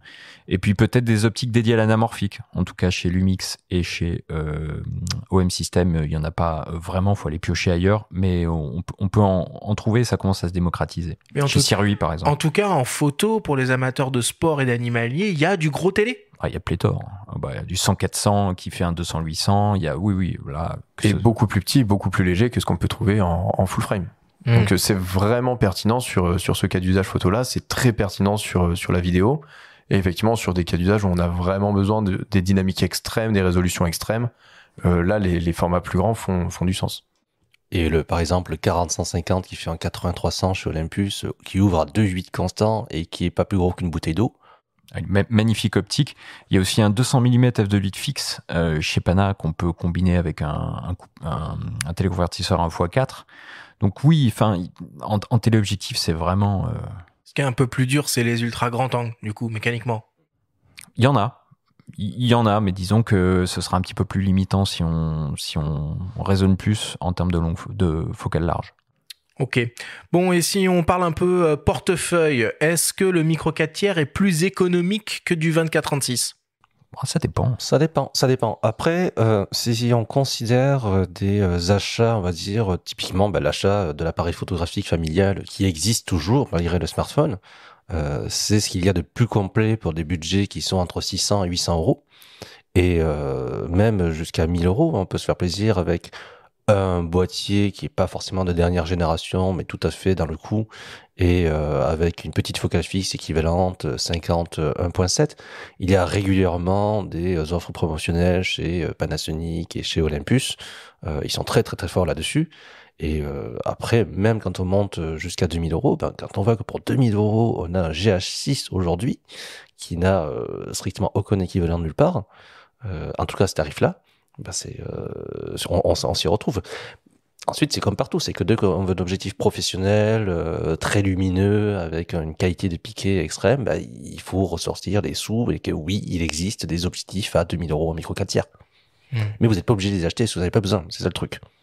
Bon, et pour terminer, on bascule un peu en mode guide d'achat. Selon vous, c'est quoi le meilleur boîtier photo actuellement micro 4 tiers, orienté photo, ou pour faire de la photo plutôt? Parce qu'on pourrait acheter un boîtier orienté vidéo pour faire de la photo. Hein. Je vais rester sur le G9 que j'ai cité en début d'émission. Lumix G9. Hyper abouti, qui a à peu près toutes les fonctions dont le photographe aura besoin. Un très beau viseur et une ergonomie vraiment pensée pour la photographie. Si la question est bien, quel est le meilleur boîtier micro 4 tiers pour la photo? Bruno? Le G9 pour les usages utilisateurs, on va dire, passionnés et réguliers, et le GX9 pour les utilisateurs occasionnels. Ouais, avec un triple kit, souvent, qui est, pour débuter, fabuleux, quoi. Et Pierre-Yves, pour terminer?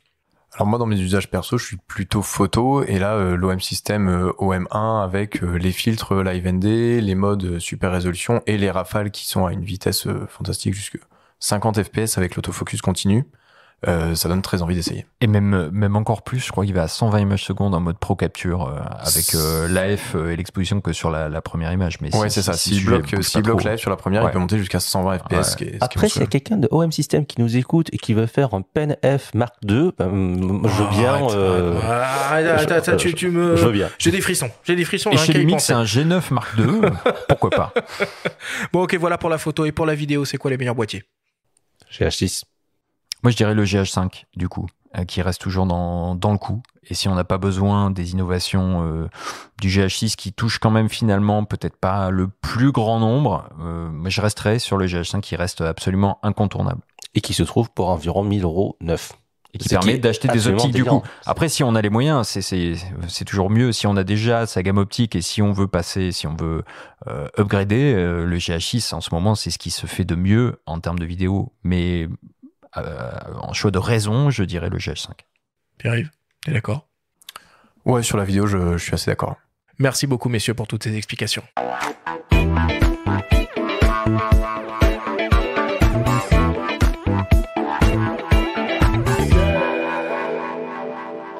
Il est temps de passer à la dernière partie de cette émission et d'attaquer le traditionnel quiz.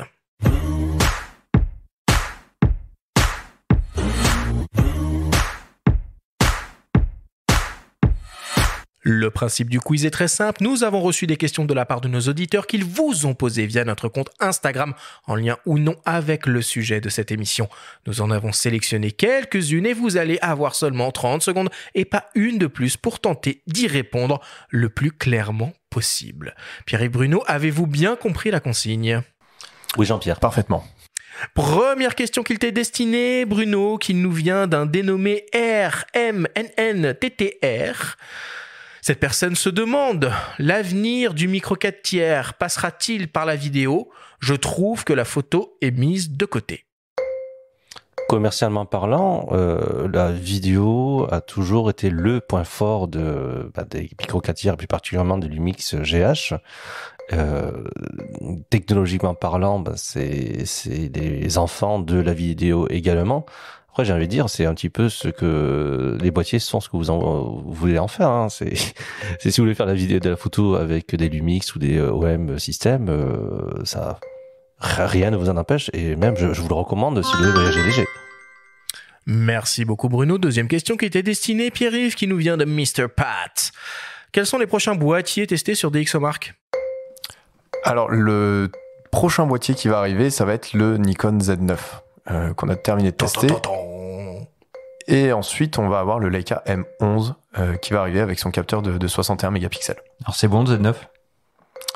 C'est très bon. Et un pas cher. Joker. Et c'est meilleur qu'un smartphone, le Z9? Oui, pour la photo professionnelle, c'est pas du tout le même usage. Beaucoup plus de... Troisième question pour toi, Bruno, qui nous vient de F72. F se demande, c'est quoi le lien entre la taille du capteur et la profondeur de champ? D'un point de vue pratique, on va dire que plus le capteur est grand, plus à ouverture focale et distance du sujet égale, plus la profondeur de champ est faible. Ça, grand capteur, petite profondeur de champ, petit capteur, grande profondeur de champ. Après, ça peut être un inconvénient si on aime le bokeh et tout ça, mais c'est surtout pratique les grandes profondeurs de champ en vidéo parce que vous n'avez pas besoin de refaire la mise au point tout le temps sur votre sujet qui se déplace d'avant en arrière. Merci Bruno, c'était relativement clair comme réponse. Quatrième question pour toi Pierre-Yves qui nous vient de Photosardou. Photosardou se demande, est-ce que les smartphones seront bientôt plus performants que les boîtiers à petits capteurs micro 4 tiers ou APS-C? Alors encore une fois, ça dépend vraiment des usages. Si on reste sur les focales un peu standards des smartphones et sur de la photo de tous les jours, le smartphone maintenant il a une très bonne plage de dynamique. Il a aussi une vitesse d'autofocus qui est super bonne. Et par contre, là où il va être un peu limité, c'est plus sur les contrôles qu'on veut. Si on veut vraiment faire de la photo, contrôler sa photo, contrôler son contenu, là le micro 4 tiers reste super intéressant parce qu'on a la main sur le contenu qu'on va faire, plus que dans l'application pro d'un smartphone. Et vous tenez compte de la taille de tirage des images pour évaluer un petit peu tout ça? Oui, alors souvent on normalise même par la taille d'un tirage. Quand on va comparer des formats de capteurs différents, des résolutions différentes, on normalise par la taille du tirage. Et en fait, on affiche même les deux sur notre site. On a un affichage normalisé par la taille du tirage et un affichage 100%. Et j'ai une autre question pour Pierre-Yves. Il y a quelques années, Panasonic... C'est le quiz des auditeurs, hein, excusez-moi, mais bon, vas-y quand même. Oui, bonjour, Bruno underscore la Barbère sur Instagram. Monsieur Pierre-Yves, il y a quelques années, Panasonic avait sorti le Lumix CM1, qui était l'un des premiers smartphones à capteur type 1 pouce. Et là, ces derniers mois, Sony, Leica, Sharp et j'en oublie, ont sorti des smartphones à capteur type 1 pouce. Question, est-ce qu'il est envisageable, vous qui vous y connaissez un petit peu, que des smartphones embarquent des capteurs 4 tiers? Plus grand qu'1 pouce, alors là, ça va vraiment se faire au détriment de l'épaisseur du smartphone. Là, il y a plus beaucoup d'autres choix. Déjà, sur les smartphones avec des capteurs 1 pouce, c'est assez encombrant et assez épais. Et même sur, par exemple, le Sony, le dernier iPro, qui embarque un capteur 1 pouce, pour peut-être des problématiques d'encombrement, rien que le cercle image de l'optique ne couvre pas tout le capteur 1 pouce en fait. On n'exploite pas à 100% le capteur 1 pouce, donc on arrive vraiment sur des formats de capteurs qui sont compliqués à intégrer dans un smartphone. Et petit big up à Sony qui avait lancé les QX10 et QX100 à l'époque avec des grands capteurs pour leur smartphone. On termine. La DxOne c'était mieux. Et c'était français. On termine avec la question qui tue. Messieurs, dessinez-moi le portrait robot du boîtier micro 4 tiers idéal, selon vous. Bruno.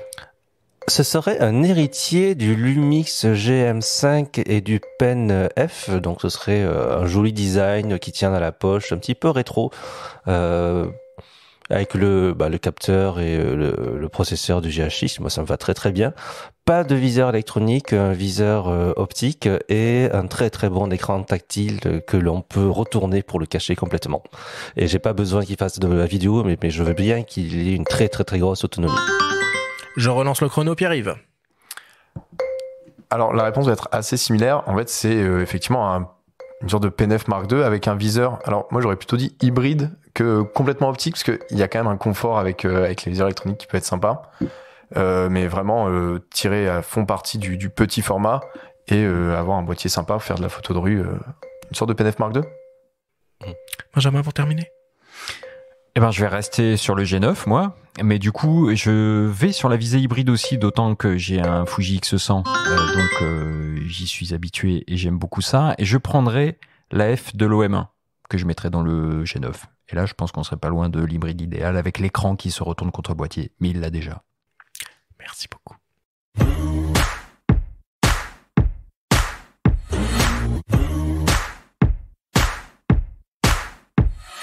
Nous voilà désormais à la fin de cette émission. Bruno, Pierre-Yves, c'était évidemment un plaisir de vous avoir avec nous à nos micros aujourd'hui.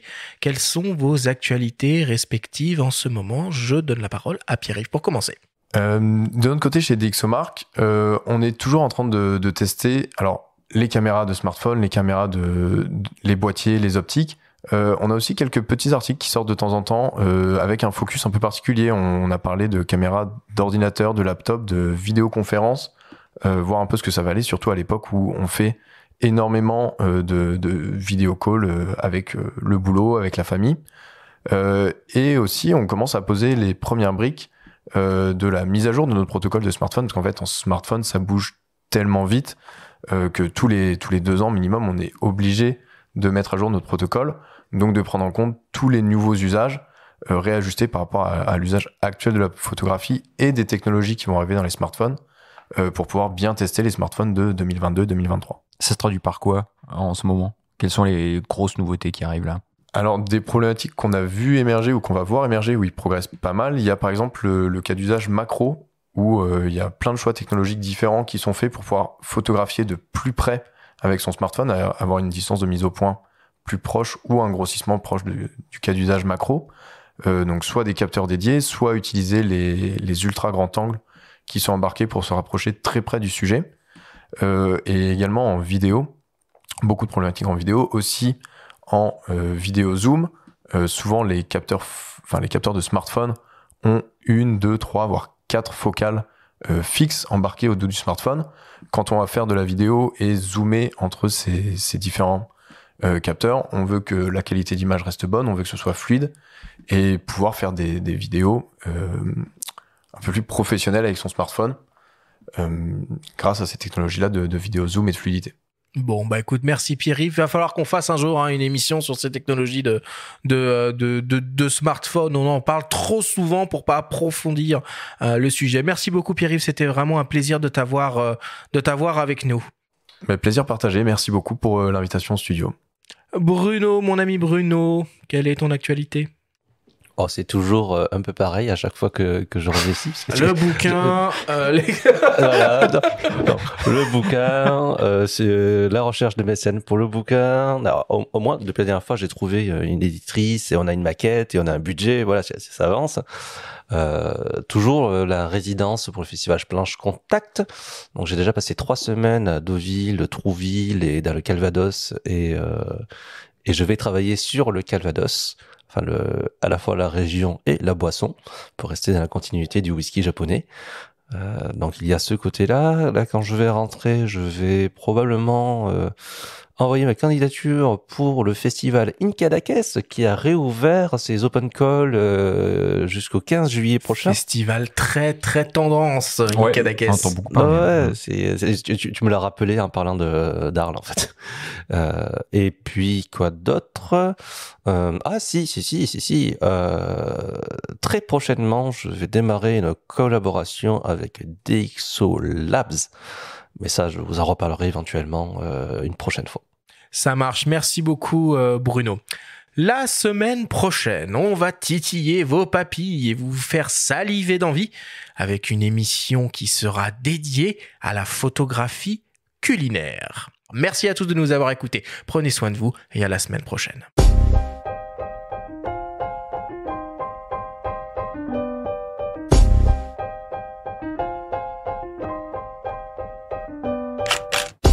C'était Faut pas pousser les ISO, le podcast entièrement dédié à l'image pour tous les passionnés de photos et de vidéos. Toutes les semaines, retrouvez Arthur Azoulay, Benjamin Favier et leurs invités pour parler de sujets matos, techniques et inspiration. Cet épisode vous a été présenté par Lumix et le GH6, l'outil ultime pour repousser vos limites créatives en vidéo. Abonnez-vous à notre chaîne et retrouvez l'intégralité de nos émissions depuis toutes les plateformes d'écoute comme Spotify, Apple Podcasts, Google Podcasts, Deezer, Amazon Music et YouTube. Rendez-vous jeudi prochain pour un nouvel épisode. D'ici là, faites de la photo et n'oubliez pas, faut pas pousser les ISO.